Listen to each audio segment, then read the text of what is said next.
Ladies and gentlemen, welcome back to Trust the Profits alongside my two compadres giving you the early preview looks at the beginning of the week. We try to get a video out now as soon as the fields come out. We're a little bit behind, which is actually a good thing. It's not many times over the years. Usually we're complaining on Monday, Tuesday night looking for past performances. Sean and Tim, of course, you know them both from the Cocktail Lounge and right here on Trust the Profits. Thank you so much for joining us. And if you joined this show 8 days prior to the Rebel, my man Tim, as we take a look at the latest Kentucky Derby standings, we have a new leader atop. And you heard it right here from these two about how Cole Battle, especially from you, Tim, we're expecting a big performance. And boy, did he deliver. He made that field look, made it look easy, as they say. Tim, what'd you think?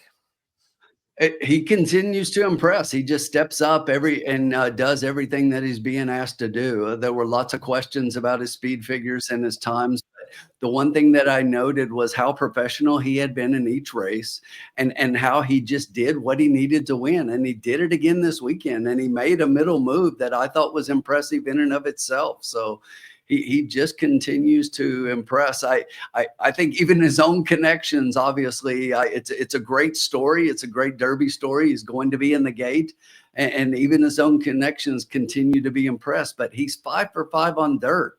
How do you fault him and not love a feel-good story going into the Kentucky Derby? How about you, Sean? What'd you think? Oh yeah, the same.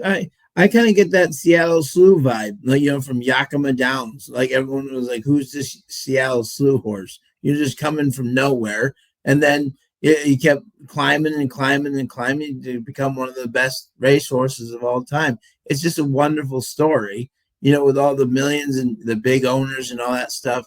For this guy, Lonnie Briley, to be living the dream with this horse like this is just amazing. And he's shown up every single time, 5 for 5. He just keeps getting better. So you have to give him the respect that he deserves. We enter the last week of February. You start to see the points add up. Cole Battles punched his ticket as long as he stays healthy. Citizens Bowles punched his ticket, obviously, as long as he stays healthy.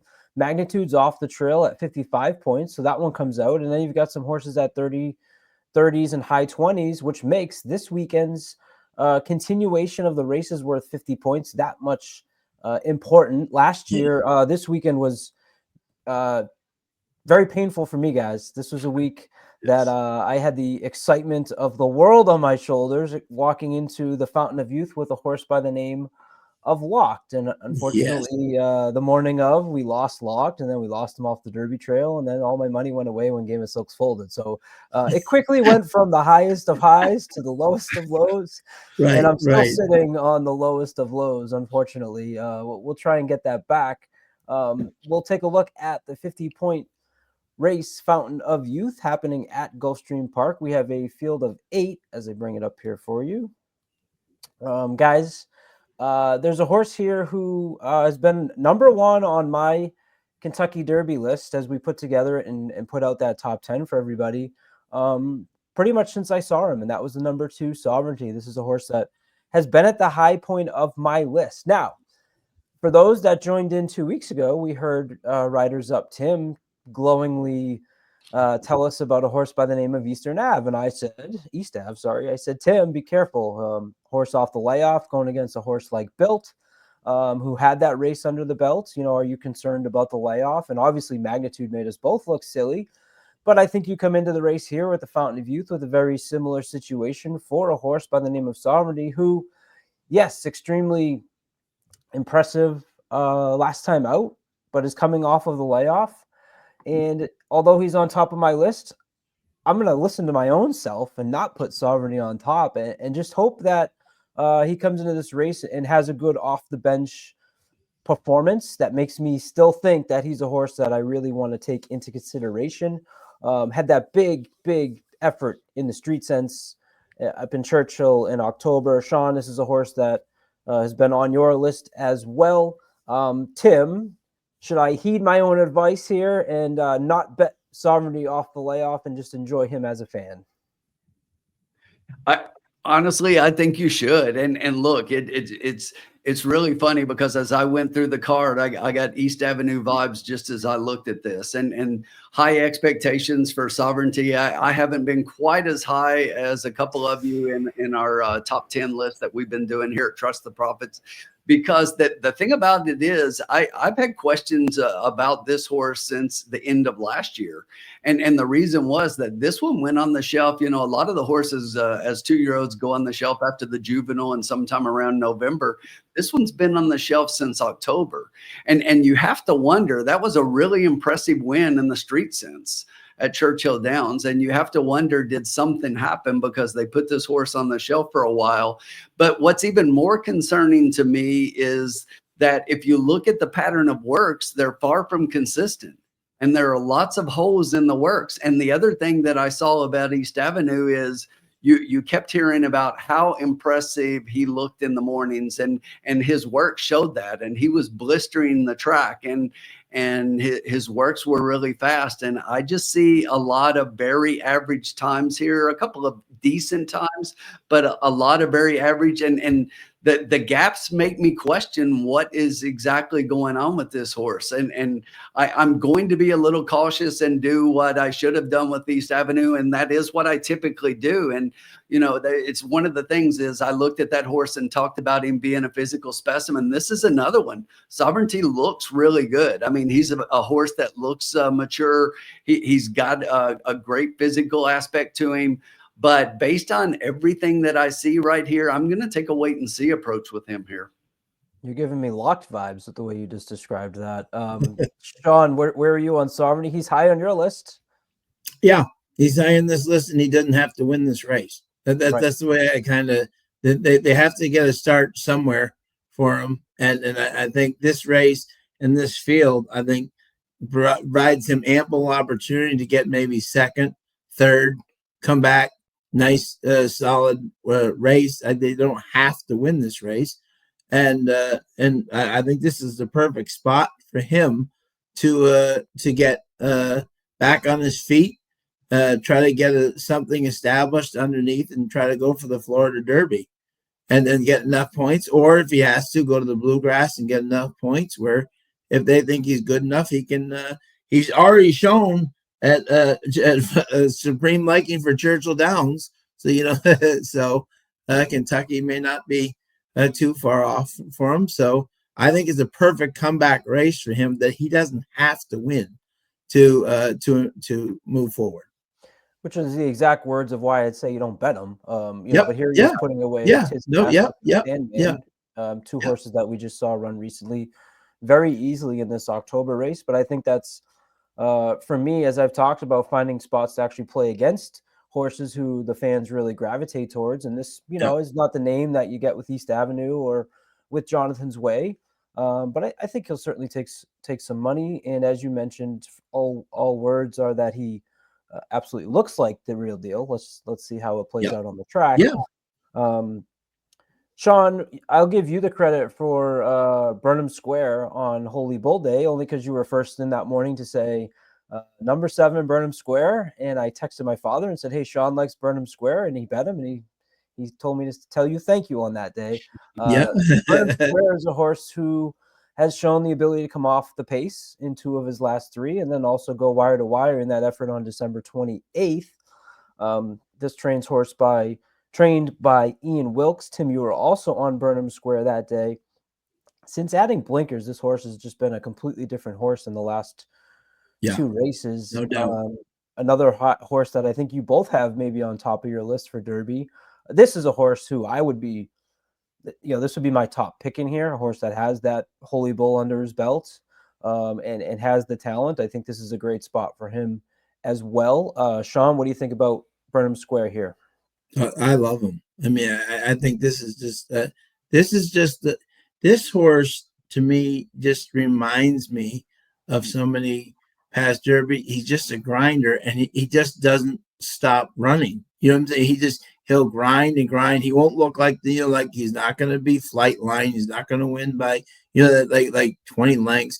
But all he does is he just grinds down, and then he just starts running in the stretch. That speed just comes up out of nowhere and finishes so strong, that he just looks like a Derby winner to me. And ironic, as I've said this on videos before, 35 years ago, Unbridled, for Carl Navziger, won the Derby with the assistant trainer Ian Wilkes. How cool would that be 35 years ago that he wins his first Derby with a horse, very much on the Unbridled running line. So I mean, he's very similar to Unbridled. So I think, just looking like right here as you're showing the video, he just finds a way, and just look at the end speed. It just comes so natural. It looks like a horse. I mean, he's like, okay, let's go another quarter of a mile. I'm fine. And then that's the type of horse that you really like for the Derby. I think, especially with Pletcher's animals here, we'll get into them later. But everyone trying to get into with the lead and everything, I think he's going to be sitting perfect, and he just pounces on everybody.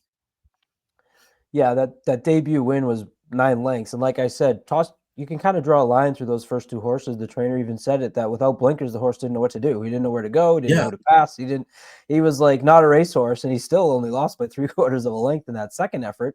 So let's look at that first race with blinkers of a 92 Equibase speed figure, then a 95, progressing in the right direction. Tim, he's a horse that's high on your list. Is this a good spot to play Burnham Square? I think it is, based on what I see in the rest of the field and the things that you just mentioned and Sean just talked about. One of the things you just said, which is a real good point for me, is this horse is still improving. If you look at his speed figures, they're just getting better every race. Yep. And especially those last 2 efforts, since he did go to the blinkers, as you talked about. When you were showing that replay, if you look in the Holy Bull, right before they hit the second turn there, as they're at the back, he's behind a wall of horses on the rail, and it's like you go just a little bit before that, and if you look at, and I really like that overhead shot that it kind of shows there, because he's absolutely behind a wall of horses, and that's after he just tipped out, so it's just before this. Now he's on the outside of the 1 there, but anyway, so look where he's at right there. Look at where he's at down inside on the rail. I mean, he's like buried. He's absolutely buried on the rail. And then you're going to see a couple of horses move forward. He's going to take back right here, and then he's going to circle around. So here he tips outside the 1, and then he rides outside the 1, and then he's going to go outside everybody here, and he just does it easily in the stretch. If you're looking at the jockey at the end, he's kind of showing him the whip a little bit, but he's not hitting him hard, and he's just going by horses. And I think we have yet to see the best of this horse. I love that Zayas is keeping the ride here. Sean and I both are fans of Ian Wilkes' stable, and I think he's got himself a heck of a Derby horse here. And I'm not saying that this is the winner by any means at this point, but we have a competitor here, folks. Yeah. Most importantly, we've talked about the pace for the Derby, and this is a race that you're going to want to pay attention to Burnham Square, because we've talked about how much early speed there has been, and maybe trying to find who's the best closer. Burnham Square, this is going to be a nice little preview for us to see if he can do that again, because as you mentioned, Tim, not only is that move impressive, remember he's 3 years old, and to see that at this stage is something that you want to take into consideration too. Being able to pull back, move outside horses, and then speed up again enough to take down that field is quite impressive. Tim, we've talked about Mr. Todd Pletcher not having many horses on the Kentucky Derby Trail, and you told me last weekend that the horse that he was entering was this Hail Mary, maybe to try and get horses in. It's Tip Top Thomas right now, and Vassimo are the 2 horses that he has on the leaderboard, and he comes in here with 2. Your inside post, number 1, Gate to Wire, with Dylan Davis aboard. This is a horse that was piloted by Johnny V 2 races ago, and prior to that, Irad Ortiz had the mount. Those races were on the turf. Last race, Johnny V decided to go elsewhere, and Dylan Davis rides Gate to Wire in that stakes victory, winning by 5 lengths in the Swale, going 7 furlongs. At the same time, his other starter is River Times, number 6, who's 2 for 2. Last race was a mile right here at Gulfstream Park, and Johnny V is aboard. Johnny V's won this race 5 times. A little bit of a different configuration here, going the mile on the 16th at Gulfstream, they hit that first turn pretty quickly. This is a horse you figure will probably be on the front end. Tim, are these still Hail Marys, or does he have something here with the number 6? No, look, I don't think it's so much a Hail Mary, but he's definitely searching for his Derby horse. He doesn't have anything solidly in, and I'm waiting for Tip Top Thomas to come back as well. That's a horse that I've liked for a bit here. Look, he's got 2 decent horses here, but I'm not convinced that Gate to Wire is a Derby type horse. This horse is a sprinter to me, I think he might be in here to make sure that we get an honest pace scenario. Not that his other horse, River Thames, doesn't have a good early foot, but I think that horse is clearly the class of his 2 horses. And this is my second favorite in here. I like this horse second, just behind Burnham Square. This is my second pick. Johnny V staying up on this one. This is going to be his first try around 2 turns. That mile here at Gulfstream is obviously a one turn mile, but that was a good race. Neither of the fields have been super impressive, but the speed figures are kind of consistent, and he's consistently stretched out a little bit. He's got to go the extra turn, but he's got a pair here in Pletcher and Velasquez that know how to get it done. And never count out Johnny V in a race like this. Like you say, he's won this race enough times to know how to get a horse around the track. And I like this horse in this position. I definitely think it's the best of his 2 horses in here. Here are the last 9 horses that Pletcher has taken from maiden special weight to allowance to stakes. 0 for 9 on the last 9. He had some success before that, but you'll notice that there's no Johnny V on that right side of the screen. And at the top is actually Mindframe, who we talked about is actually returning Saturday to Gulfstream Park. So, just something to take into consideration that popped up for me. Sean, either of the Pletchers for you draw interest? I think River Thames could be a legitimate horse. I mean, obviously, as we say, time will tell on Saturday to see. Now, if you look at it this way, I will say this: how many times have we seen this? That maybe if Todd Pletcher is trying to find a Derby horse, but maybe this race means more to them than maybe the top two. I'm just saying, in terms of Sovereignty, I think is trying to build off something. Burnham Square has got points already. You know what I'm saying? I still think Burnham Square is the best, but maybe this race is what Todd's pointing for to try to win, with these horses at 1.16 versus 1.125 1.25. You know what I mean? So maybe if someone doesn't get out well and River Thames is stuck on his own, I don't think that's the way it will be. But if he is on his own at Gulfstream, we've seen that track go wire to wire. I've seen crazier things, where they think a horse is going to stop and it doesn't. So I think River Thames got a big chance. I think the first horse is a good sprinter, maybe a good mile horse, but I don't think he's 1.16. The 2 turns will not do him well. Speaking of 1.16, you go to the outside, the number 7, Neoik. Yeah, easy for me to say. He's desired by Neolithic. That's easy. Right. And your number 8, Keep It Easy. 2 horses that haven't stretched out beyond 7 furlongs at the very most. That was kind of a concern for me in the past. You want horses at the Fountain of Youth that have been tested at the distance, and even more so even at stakes level. We talked about how CJ Thoroughbreds here has a horse with Dale Romans. Number 8, Keep It Easy.